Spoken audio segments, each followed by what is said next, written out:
Iran की nuclear facility पूरी तरह से दबा चुकी है। तस्वीर देख लीजिए, रिपोर्ट आपके सामने है। फॉर्डो इज गॉन लिखा हुआ इजराइल का अकाउंट है, जिस पर लिखा है और डोनाल्ड ट्रंप ने उसको कंफर्म करते हुए शेयर कर दिया है।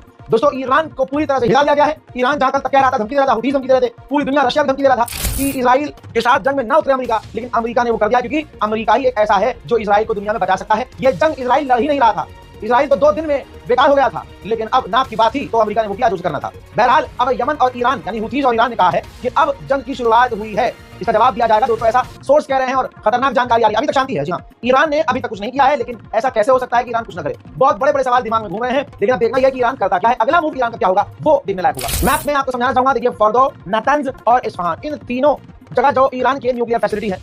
आपको पता है B-2 बॉम्बर से हमला किया गया है। सबसे पहले पूरे हिंदुस्तान में सबसे पहले आपको सिर्फ और सिर्फ रजा ग्राफी ने ये जानकारी दी थी। अब आपको बता दूं कि पूरी तरह से फैसिलिटी दबा चुकी है। आपको बता दूं कि B-2 बॉम्बर जो दुनिया का सबसे खतरनाक परमाणु बॉम्बर है, इससे 30,000 टन के बम गिराए हैं। अल्लाहु अकबर, 30,000 टन के बम परमाणु बॉम्बर ने इन ईरान की न्यूक्लियर साइट्स पर गिराए हैं। और एक दो नहीं, कई परमाणु बमों ने ये कांड किया है, बमबारी की है, और इससे ऑब्वियसली तबाही मची होगी। और आपको बता दूं कि वो बॉम्बर बमबारी करके वापस, क्योंकि स्टिल टेक्नोलॉजी के वो जेट हैं, बॉम्बर हैं, तो वो रडार पर आते ही नहीं है। और आपको पहले ही मैंने बता दिया था कि इजराइल के बचाव में अमेरिका हमला आजकल नहीं करेगा। डोनाल्ड ट्रंप हफ्ता समझ रहे हैं, 2 हफ्ते बाद हम करेंगे हमला, या सोचेंगे ये सब और सब कुछ सिर्फ ड्रामा था और खेल। हमला करने से पहले डोनाल्ड ट्रंप ने अपनी नाजायज औलाद इजराइल को फोन करके बता दिया था कि हम ये कर रहे हैं। अब दोस्तों, अमेरिका ने कर दिया है। अब मिडिल ईस्ट में इसके बाद अमेरिका के तमाम बेस रेड अलर्ट पर हैं, क्योंकि अमेरिका को पता है कि ईरान पर आसानी से हमारे किसी भी बेस पर बड़े हमले कर सकता है। उधर विपक्ष के नेता, अमेरिका की विपक्ष की पार्टी के नेता क्या कह रहे हैं, देखिए उसके डोनाल्ड ट्रंप के बयान को शेयर करते हुए, हमले का जो बयान उसने दिया है, ऐलान किया है, उसको शेयर किया है, कहा कि दिस इज नॉट कॉन्स्टिट्यूशनल, यानी कानूनी रूप से। थॉमस मैसी कह रहे हैं, विपक्षी पार्टी के नेता, कि ये कानूनी तौर से नहीं हुआ है, ये गलत हुआ है, गैर कानूनी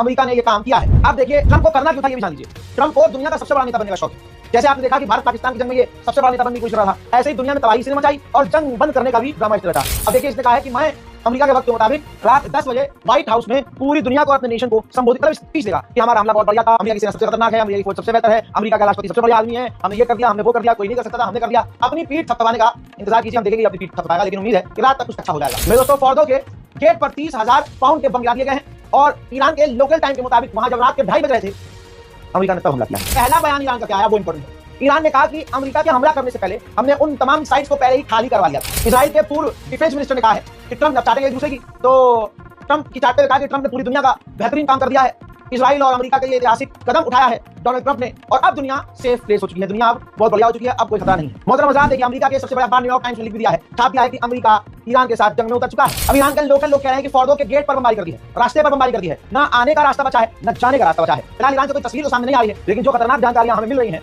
हमारे सूत्र से, वो मैं आपको बता रहा हूं। हज़रात, इजराइल अमेरिका ने ईरान पर हमला कर दिया है, लेकिन अब खुद की फटी पड़ी है।